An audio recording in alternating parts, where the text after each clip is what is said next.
political will pemerintah Penting. kunci untuk sukses atau tidaknya satu proyek. Dan artinya apa? Leader itu menentukan.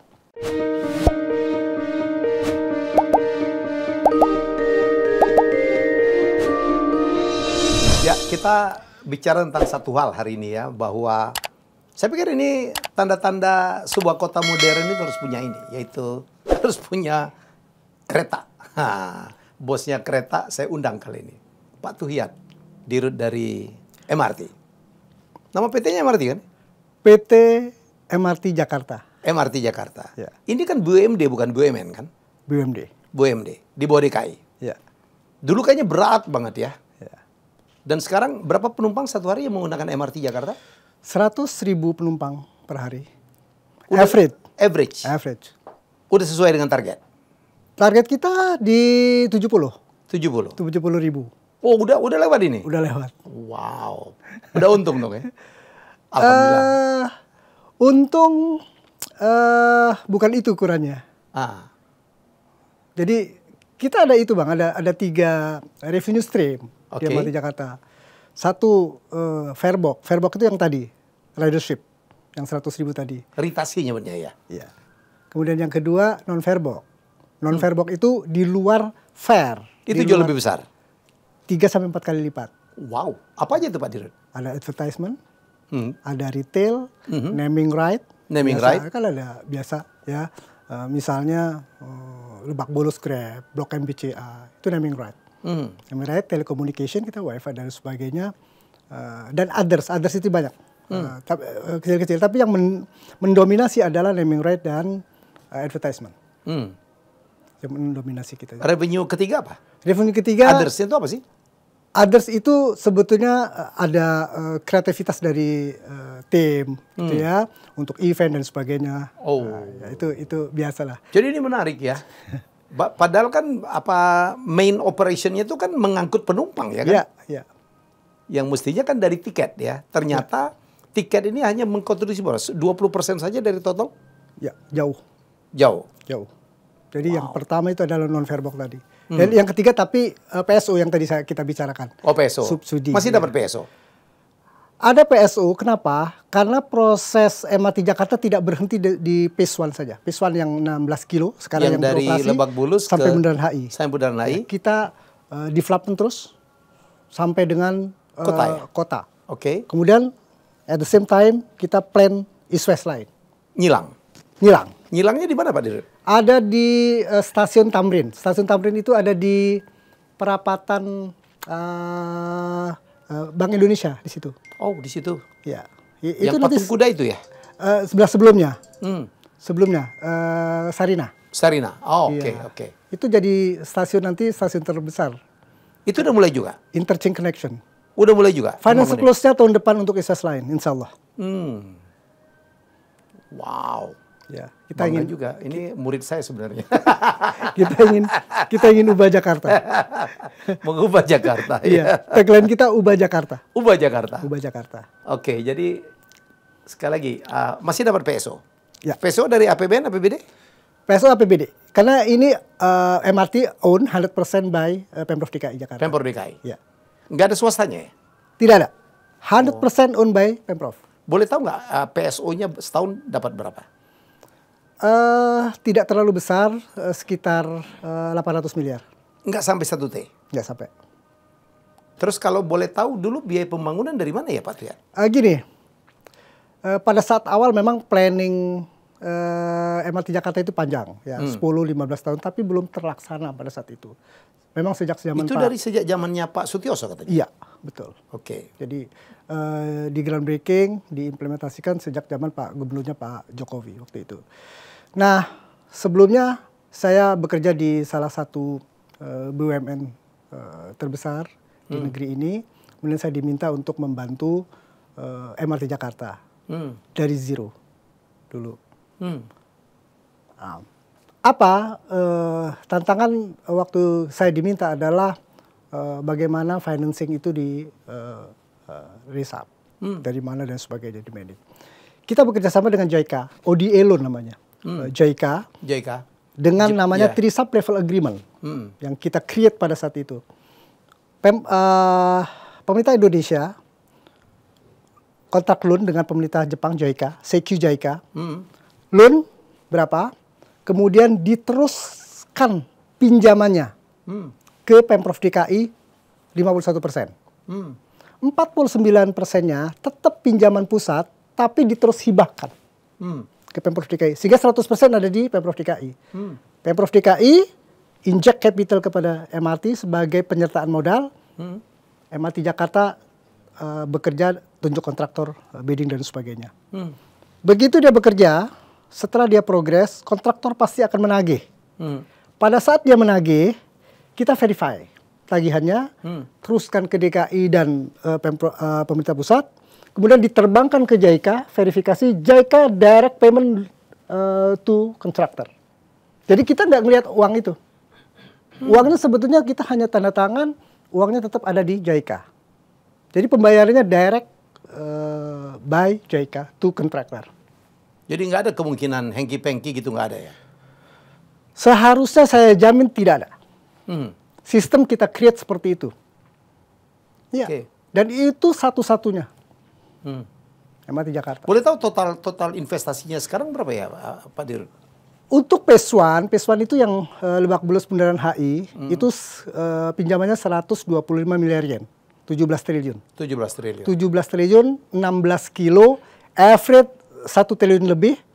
Untuk 9 kilo elevated, 6 kilo underground dengan 13 stasiun. Sudah beroperasi 4 tahun, sekarang dengan pelayanan excellent performance, 99.9%. Kemudian terus dengan fase kedua. Fase kedua, another 12 kilometer dari Bundaran HI sampai dengan Ancol. Ini underground juga ya, kombinasi? Underground, fully underground. Fully underground. Makanya jauh lebih mahal. Karena 2-3 kali lipat cost-nya underground dibandingkan elevated. Karena ada tunnel boring mesin yang memang cukup rumit, gitu ya. Nah ini 6 kilo ke kota, kemudian dari kota ke Ancol 6 kilo lagi. Ini investasinya kurang lebih sekitar antara 22 sampai 25 triliun. Karena fully underground. Kenapa mahal? Karena satu lahan arah ke sana itu lembek, apa istilah lain itu kayak lempung, gitu ya. Kemudian kedua, mulai dari Harmoni sampai dengan Mangga Besar, cubnya itu atas bawah. Kalau Tamrin Sudirman cubnya kanan kiri. Begitu sampai numpuk ya? Ini numpuk, 2 kali dalamnya. 35 sampai 40 meter. Yang biasa kita 23 sekitar average. Ini 40. Jadi Antasenanya bekerja lebih keras ya? Lebih keras lagi. Kenapa? Karena sana Hayamuruk dan Gajah Mada itu sempit. Dan perkuatan di wall, namanya diafragma wall, untuk menahan gedung-gedung, itu cukup ekstra area sana. Kira-kira seperti itu. Nanti East West 84 itu kurang lebih, jika itu terbangun 84 kilo, 3 provinsi, itu kurang lebih sekitar 140 triliun. East West dari mana ke mana ya? East West dari Cikarang ke Balaraja. Cikarang ke Balaraja. 3 provinsi. Okay. Tapi yang akan kita bangun plan-nya adalah untuk area Jakarta. Berapa kilo ya? Area Jakarta dari Medan Satria sampai dengan Tomang 24. Dari Tomang ke Kembangan kurang lebih sekitar 9. Jadi 33 kilo. 33 kilo. Ya. Semua di bawah tanah? Semua mix. Mix ya? Ya. Wow. Tergantung situasi trase yang dilalui. Kalau yang sekarang, kalau boleh tahu revenue udah berapa ya Pak Tiat? Revenue kurang lebih sekitar total 1,4 triliun. 1,4 triliun? Ya. Kalau cost-nya berapa? Cost-nya di luar depresiasi kali ya? Di luar depresiasi. Sampai sekarang pasca COVID kita ada profit ya nggak besar, kurang lebih 100 lebih miliar. Untung yang penting ya? Untung. Kalau dengan depresiasi masih belum? Itu udah depresiasi? Total. Wow. Udah total. Keren dong ya? Kalau EBITDA aja tanpa depresiasi kurang lebih sekitar 600 miliar. EBITDA? EBITDA. Oke, EBITDA. Oke. Untuk perusahaan publik saya kira tidak terlalu jelek. Itu yang tadi, perkuatan untuk bisa kita mandiri, kita perkuat di non-fairbox tadi. Kalau tidak ada, membebani APBD. Ya dulu kan saya ingat ya, saya cukup belajar dari beberapa orang. tentang syarat untuk sebuah kota dikatakan kota modern. Ya. Satu, harus punya museum. Ya. Ya. Ya. Museum itu artinya kota tersebut atau negara tersebut menghargai sejarahnya. Ya. Nomor dua, harus punya perusahaan. Ya. Itu menunjukkan bahwa warga di situ mau belajar. Nomor tiga, punya transportasi umum, wabil khusus kereta api. Betul ya Pak Tiare? Betul, sangat betul. Jadi saya kalau ngutip Wali Kota Bogota, Enrique ya, mengatakan bahwa sebuah kota yang maju, dia bilang, itu bukan berarti orang miskin mempunyai, step by step dia mempunyai mobil. Tapi kota yang maju adalah Step lebih by step. besar orang kaya yang meninggalkan kendaraannya masuk angkutan publik. Itulah tujuan kita sebenarnya. Dulu cukup menyedihkan ya, di Jakarta itu nggak punya transportasi umum kereta api. Iya, iya. Jalan macet. Iya. Satu keluarga ada yang 5 mobil, 6 mobil. Apalagi kena genap ganjil ya. Lah ya dong. Iya. Kalau suami istri kerja, dia punya genap ganjil, minimal harus punya 4 mobil. Iya. Belum untuk anak, belum untuk ke pasar. Rata-rata warga menengah atas Jakarta punya lebih dari 2 mobil. Sangat tidak ideal ya Pak Tiat. Jauh. Justru itu kita hadir dalam rangka untuk membangun kota supaya berubah. Kota itu, bagaimana berubah kota bukan hanya dari sisi infrastruktur tapi culture. Yang paling penting Culture ya. Ya, saya mau kasih judul ini bahwa ternyata MRT itu merubah budaya warga Jakarta ya. Ya, itu pasti. Jadi ini menarik nih kajian ya. Jadi ini tidak saja masalah transportasi, tetapi ada hal-hal yang menyangkut lifestyle, budaya dari warga kota yang memiliki MRT. Mungkin Pak Dir bisa lebih spesifik menerangkan? Awal pada saat MRT ini kita bangun ya untuk phase 1. Ya. Itu begitu mau tapping peresmian oleh Pak Jokowi waktu itu di Bundaran Hotel Indonesia, rame-rame passenger bawa tiker dan makanan. Gelar masuk ke Bundaran HI, stasiun Bundaran HI karena dia AC ini. Gelar tiker bacakan, makan banyak. Saya bilang, security sini, ini bukan untuk bacakan. Dan tegas Anda bukan reception, tapi Anda adalah security. Ya, satu. Kedua, eskalator. Eskalator awal berjubel. Kenapa? Karena dia naik eskalator atau turun eskalator kanan kiri. Dengan sambil HP dan sebagainya. Padahal satu sisi aja mestinya ya. Satu sisi itu saya bilang, Mbak, Tante, Ibu, kalau mau stay, tidak jalan, please sebelah kiri. Don't block. Blok. Jangan ngeblok. Jangan ngeblok. Kita kiri, yang kanan orang masih bisa sign. Karena orang ada yang mau buru-buru. Ada yang buru-buru ya. Ada yang ini. Apa yang terjadi? Yang terjadi dia akan mengatakan, sok banget sini Bapak. Marahkah kita? Tidak. Tidak. Bagian dari edukasi dan ubah budaya. Betul. Gitu. Jadi kita bagi direksi itu. Anda di Bundaran HI, Anda di Lebak Bulus. Semua turun. Turun. Untuk mengubah culture itu. Ya. Gitu. Apalagi, kita tidak akan pernah tempatkan tempat sampah di stasiun. Bang Helmi bisa lihat, ada nggak tempat sampah? Begitu keluar, ada di ujung. Tapi tidak di area stasiun. Kenapa? Karena memang kita tidak mengenal sampah. Clean. Begitu dia bawa apa, dia kantong, dia tas. Begitu dia keluar, taruh tempat sampah di sana ada. Gitu. Clean. Kedua, antri. Ya. Ketiga, budaya antri. Budaya antri. Jadi siapa dulu, harus keluar dulu, ada sign-nya. Itu penting tuh ya. Masuk. Dan itu menghargai orang. Cashless, banyak budaya. Cashless, menghargai orang. Menghargai waktu, karena tepat waktu ya. Tepat waktu, menghargai waktu. Saya Kita hitungan kita detik. Kalau ukuran rasio terlambatnya berapa detik sih MRT sekarang? Sebetulnya kita bisa di Zero kah? Bukan, ditolerin. Itu sebetulnya bisa kita 5 menit. Tetapi dalam posisi MRT, makanya saya katakan excellent performance, 99,99% On time. On time. Ada 3. 1, traveling time. Traveling time itu, Lebak Bulus Bundaran HI, itu harus tepat 29,5 menit. Nggak boleh Nggak boleh meleset. Nggak boleh lebih cepat juga kan? Nggak boleh lebih cepat juga. Kalau meleset, lewat itu petugas OCC ganti. Oh gitu. Posisi itu apa posisi? Operation Control Center nanti. Oh yang kemarin di Lebak Bulus ya? Di Lebak Bulus ya, kereta di setir dari sana. Gitu. Kalaupun ada masinis itu hanya untuk emergency. Gitu. Kemudian yang itu traveling time. Oh iya, sorry. Jadi itu semuanya operated Ya, otomatis ya? otomatis. Jadi masinis itu cuma untuk jaga-jaga aja? Ya. Oke, terus? Kemudian yang kedua ada dwelling time. Dwelling time itu kalau dari Lebak Bulus ke Fatmawati dia jalan, di Fatmawati dia berhenti kan untuk naik turun penumpang. Naik turun penumpang.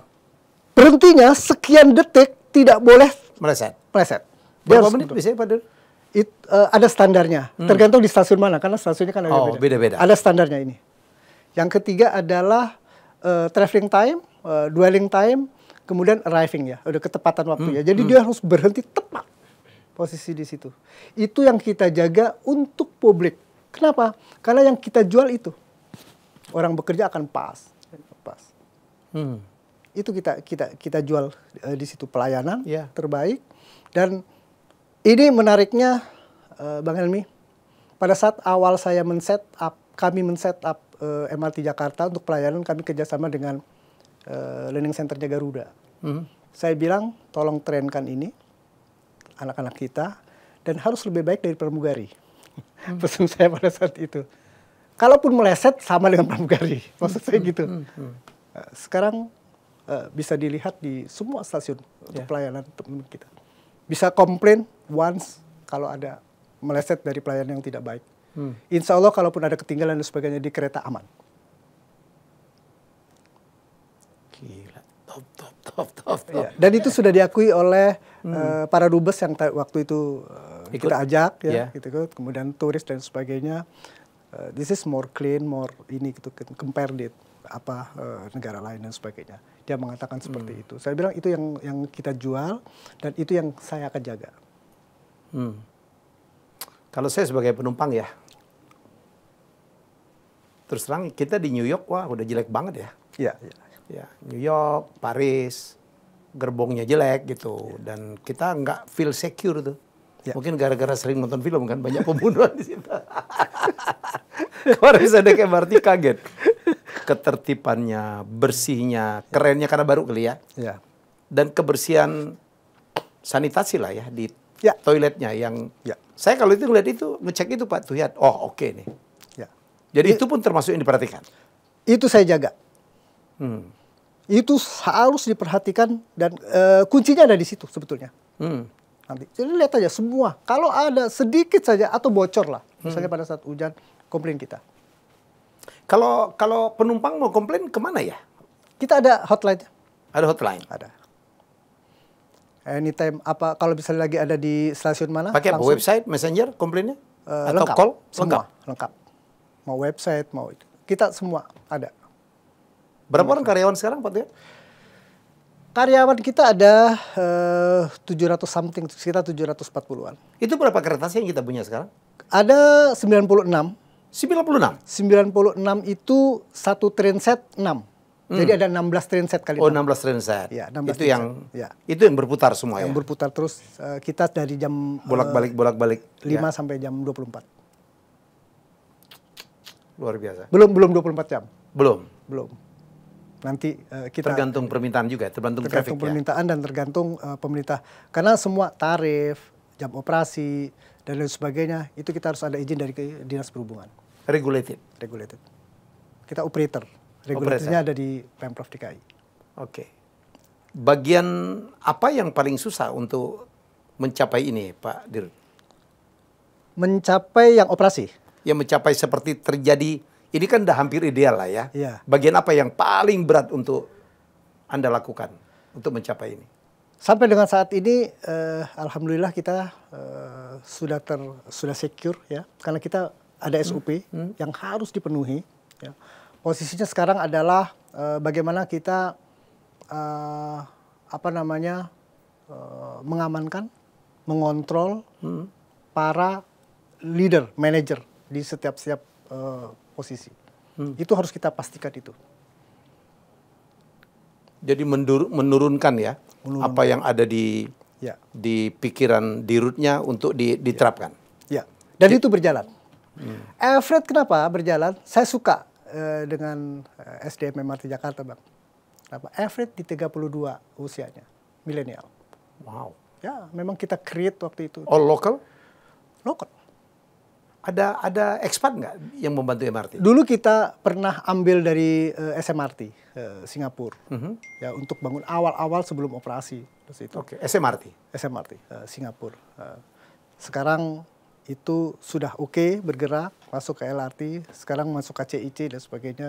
Jadi, tapi sekarang sih all local. Lokal. Ya. Saya dengar udah mulai jualan jasa ke negara-negara ASEAN ya.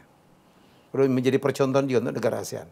Iya, jadi Myanmar, ya, Dhaka, Ho Chi Minh itu belajar ke kita, masuk ke sini. Jadi kita ngirim orang ke sana? Tidak, mereka datang. Mereka datang? Mereka datang ke sini dengan squadron gitu ya, ada 20 orang, 20 orang rutin seperti itu dengan Dhaka dan sebagainya.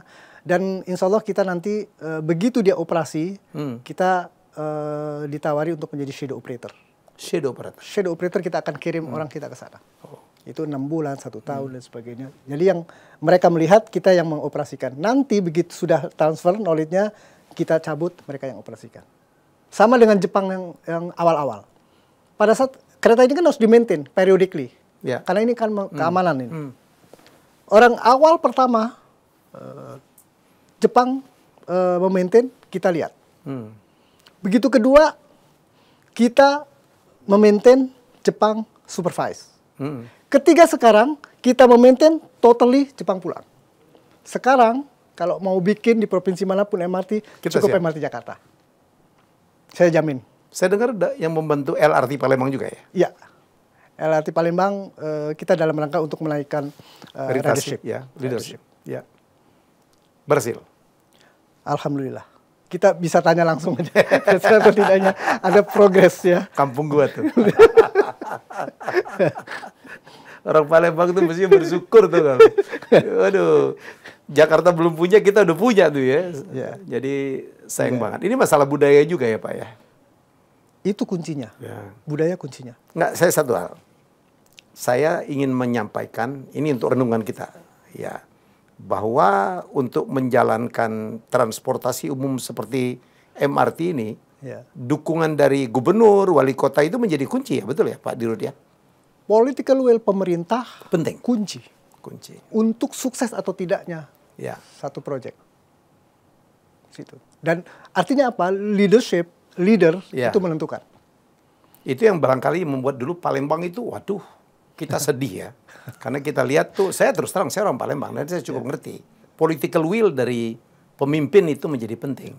Contoh untuk membuat park and ride, ada istilah park and ride ya. Bahwa di setiap stasiun kalau bisa ada tempat parkir, jadi orang naruh kendaraannya dan dia berpindah. Dan itu pasti teritorinya dari pemerintah kan, Pemkot atau Pemprov.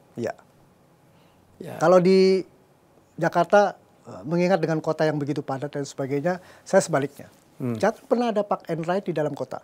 Jangan pernah ada park and ride di dalam kota. Jangan ada. Ujung-ujung. Ujung-ujung boleh. Ujung-ujung boleh. Itu justru harus perbanyak ujung-ujung. Supaya apa? Supaya orang dia parkir di sana, dia tambah pakai transport publik. Oke. Kalau perlu parkir di area kota, tinggikan. Rate-nya? Tinggikan rate-nya. Supaya apa? Supaya transport publik jalan. Ada Transjakarta, ada MRT, ada LRT, dan sebagainya. Dan campur tangan Gubernur DKI terutama ya. Salah satunya misalnya menerapkan ganjil genap. Jadi orang dipersulit untuk membawa kendaraan sendiri. Mudah-mudahan terlaksana jalan berbayar. ERP. Electronic Route Pricing. Ya. Mudah-mudahan itu bisa terlaksana. Akan membuat orang makin banyak berpindah ke transport publik. Ya kayak di Singapura, orang kaya pun nggak punya mobil ya. Mahal. Di Singapura itu mahal. Dia akan rugi kalau dia bawa kendaraan pribadi. Di situ, dan itu poinnya bukan hanya crowdednya kota, tapi itu sangat membantu membirukan langit Jakarta. Itu paling penting. Oh iya. Sekarang kita MRT Jakarta, walaupun belum arah ke sana, kita akan pindah masuk ke namanya sustainability report ya, itu keberlanjutan. Jadi kita kita dapat grant dari USTDA untuk membuat satu kajian green energy. Kita sudah ada di pionir kita di Duku Atas, itu pakai solar panel. Nanti akan semua stasiun pakai solar panel. Jadi nanti di sana dan bantuan PLN juga. Oke. Ya, jadi kita akan menjadi pionir untuk semuanya. Kawasan transit, green energy, kemudian TOD dan lain sebagainya. Kita berharap, saya dengar udah mulai ke provinsi lain ya. Saya dengar Pak Dirut baru pulang dari Bali ya? Iya, beberapa kali Bali ada inisiatif untuk membangun public transport. Public transport yang dipilih adalah LRT atau MRT. Di sana, Apa sih beda LRT MRT? LRT itu pasti atas karena dia light. Light. Ya, dan itu gerbongnya satu trainset 4. MRT itu 6 sampai 8. Oke, beda ya? Beda, kapasitasnya beda. Nah, di Bali itu akan bangun itu, kita sudah paparkan semuanya, mulai dari planning sampai dengan construction, sampai dengan operation, termasuk pembangunan kawasan transitnya. Dan sebentar lagi mungkin kita akan tanda tangan memorandum of understanding antara Jakarta dengan Bali. Karena Bali saya pikir sekarang aja udah macet ya. Apalagi 5 tahun, 10 tahun dari sekarang. Jadi kalau tidak dipikirkan ini, kemarin jalan tol udah lumayan membantu ya. Ya, udah jalan, mengurangin lah. Wah, sekarang di Bali macetnya luar biasa. Motornya luar biasa. Motornya banyak banget. Turis yang tanpa helm itu. Gak pakai baju, kurang ajar turis-turis. Oke. Kota mana lagi? Bandung mestinya juga perlu dipikirin ya? Iya, Bandung sekarang tampaknya lagi mengkaji apakah yang cocok itu masalah seperti kereta api atau dia BRT sekarang. Tapi kita Palembang sudah, Bali sudah, beberapa waktu yang lalu kita juga sempat komunikasi mengenai Surabaya, ya, Makassar. Ya. Palembang tuh berbangga lah, udah punya duluan malah. Kok nggak dioptimumkan? Ayo bangun stakeholder gitu. Palembang itu yang kalau boleh saya bicara sekarang harus diimprove mengenai kawasan transitnya supaya orang mudah menuju ke station. Itu. Kemudian Connectingnya ya? Iya, park and ride connectingnya. Park and ride connecting ya. Itu TOD. TOD itu sebetulnya nggak perlu kalau dari definisi agak susah. TOD itu apa sih? Ya, Transit Oriented Development. Oke. Itu kawasan yang term atau istilah yang sekarang lagi tren gitu ya, lagi in itu TOD gitu ya. Kadang-kadang orang bertanya, apa sih TOD? Kalau ada definisinya itu panjang dan susah. Supaya itu ingat, saya kasih ilustrasi, saya bilang gitu. Anda masuk MRT, menuju kawasan Blok M, berhenti di stasiun Blok M BCA di situ.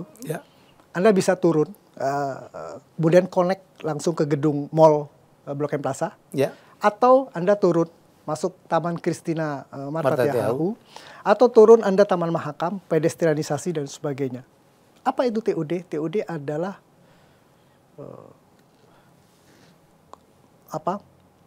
mengintegrasikan antara public transport dengan building dan atau ruang terbuka hijau, sehingga orang menjadi seamless untuk bisa jalan kemanapun dan aman.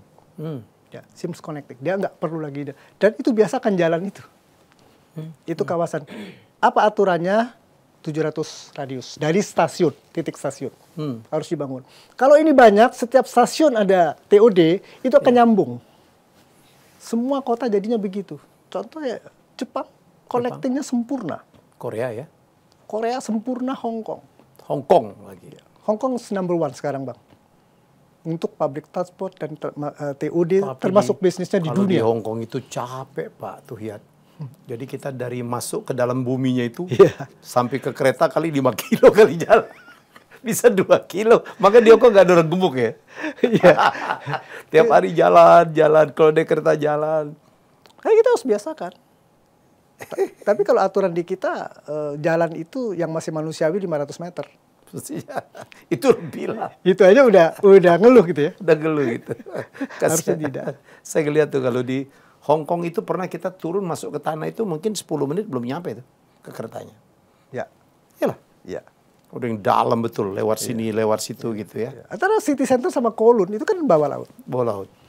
Luar biasa teknologinya. Kita nggak seberapanya kan. Kita ke Pulau Seribu kali ya. Makin sehat ya. Jadi kalau kita kendaraan umum, kendaraan transportasi umum seperti ini, di mana kita diminta berjalan, itu juga membuat sehat. Saya lihat kemarin, saya ke Korea, saya ke Jepang gitu. Terutama Korea jarang kelihatan orang yang gemuk gitu. Ya. Karena mereka membiasakan diri berjalan. Ya. Termasuk menggunakan kereta. Ya. Saya juga kadang gitu. Jadi dari rumah saya di Bintaro Bang. Drop di Lebak Bulus, saya naik MRT. Kebetulan kantor di Bundaran HI, jadi ngepas. Pulangnya begitu lagi. Saya Udah enak betul ya. pick up di sana udah. Murah, pasti, Ya. aman, Ya. on time. Ya. Setelah goes tentunya. Setelah gue Habis subuh, sholat. goes dulu. Saya goes dulu 40 kilo, baru. Jadi punya rumah juga nggak mau jauh dari kampus tadi. Alhamdulillah saya udah terbebas. Oke, luar biasa. Jadi ke depan apalagi yang kecuali tadi? Tadi kan nambah fase 2. Fase 2 sekarang kita sampai dengan Ancol sudah bolong, sampai dengan Harmoni. Oke. Ya, posisinya ini berlangsung. Tapi bukan sequence, paralel. Oke. Yang Harmoni sampai dengan Mangga Besarnya juga berlangsung. Kemudian Mangga Besar Kota juga berlangsung. Ini Nanti bertemu di tengah. ya, masing-masing begitu. Tapi kontraktornya beda-beda, IBM-nya. Nanti ketemu, sebetulnya selesainya oke, gitu ya. Tahun berapa kelar? Seharusnya kita selesai di tahun 2027 karena ada pandemik kepotong kemarin 2,5 tahun. Kita mundur. Sampai kota di 2029 operasi. Gara-gara itu. Pandemik. Supply chain-nya terganggu. Perang Rusia-Ukraina mengganggu juga. Karena ada chip signaling yang pengaruh. Itu seluruh dunia.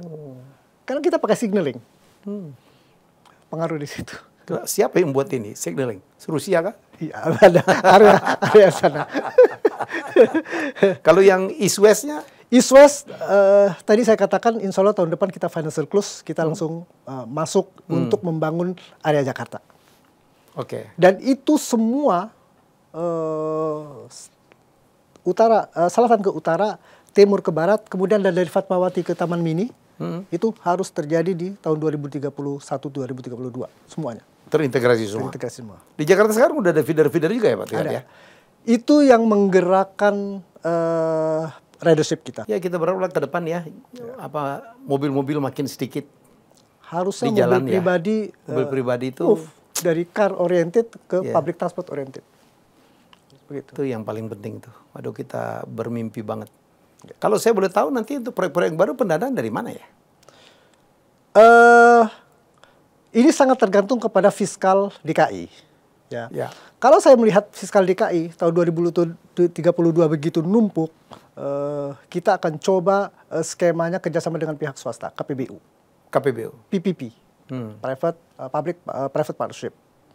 Jadi swasta kita maukan. Misalnya begini, East-West Line dari Medan Satria sampai dengan Tomang. Oke, semua stasiun ini mahal nih Bang. Stasiunnya swasta bangun. Berapa tahun gue kasih konsesi, gue bangun situ. Kayak WUT gitu? Iya. Gitu. Jalurnya pemerintah boleh. Jalurnya pemerintah. Kemudian ada sarananya MRT. Sarana itu beda sarana dengan prasarana. Ya, prasarana itu adalah track, jalur. Ya. Tapi kalau sarana trennya. Oke. Itu ratangga kita istilahnya. Dan lain sebagainya, SDM dan sebagainya. Itu ya? Bisa combine seperti itu, fiskal seperti itu. Ini namanya solusi kan? Ya.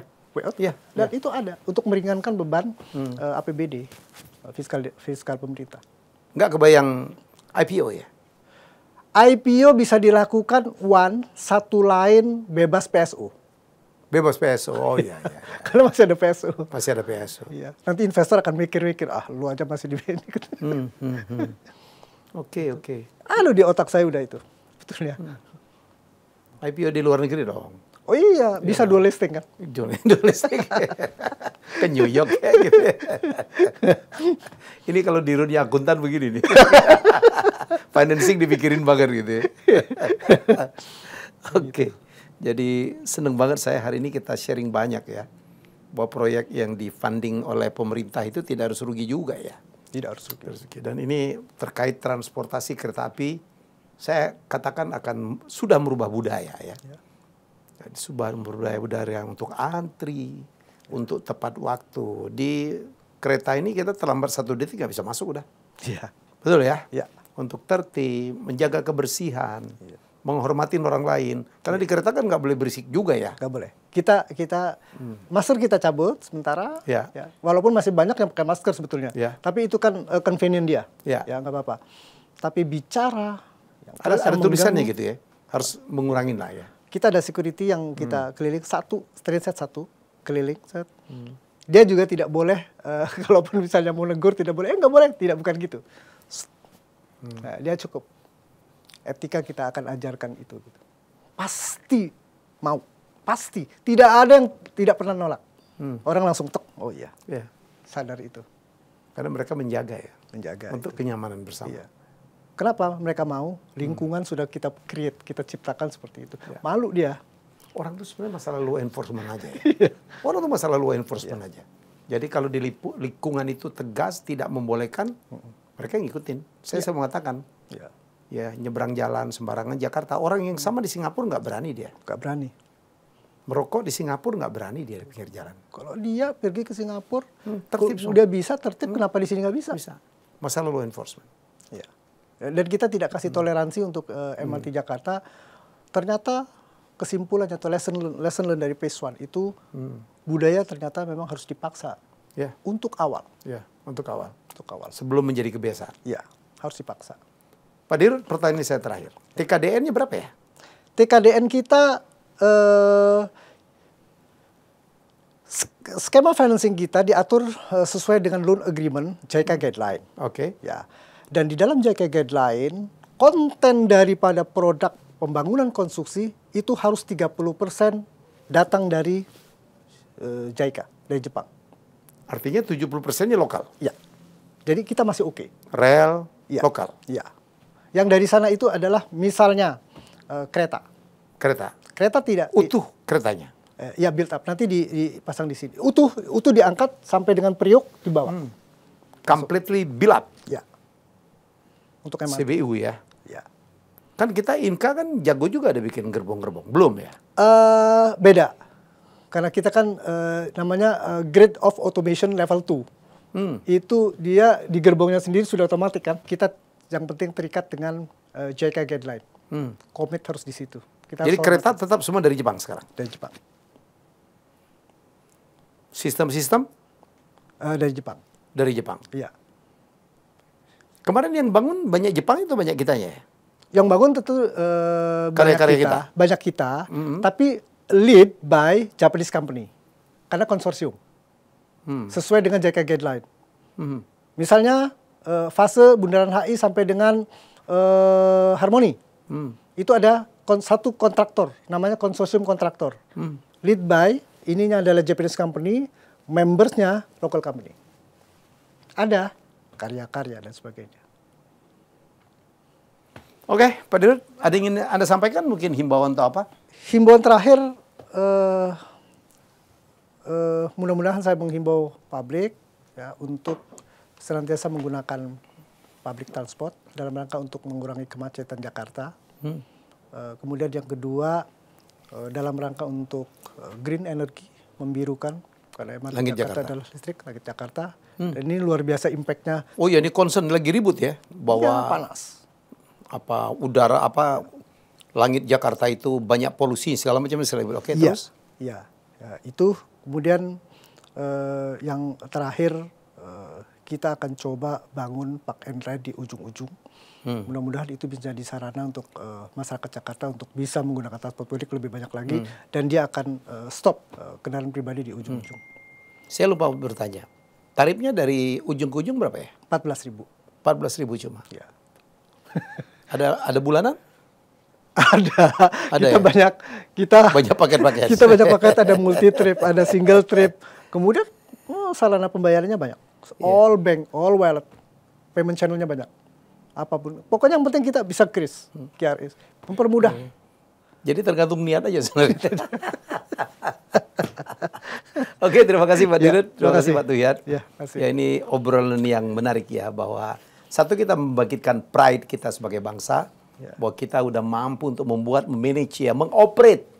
Soal banyak di beberapa tempat saya nggak menyindir, bisa bangun tapi nggak bisa mengoperate juga banyak. Dan membuktikan udah menjadi contoh bagi banyak kota-kota lain, Dhaka tadi, kemudian Myanmar, dan beberapa negara lain di dunia. Satu kebanggaan bagi kita. Dan jangan lupa, operatornya full sekarang lokal, anak-anak bangsa. Ya, semoga ini menjadi inspirasi, dan saya sangat menganjurkan agar kota-kota yang sudah mulai macet ya, Bali, ya, Denpasar, kemudian juga Surabaya, Bandung terkenal juga macetnya.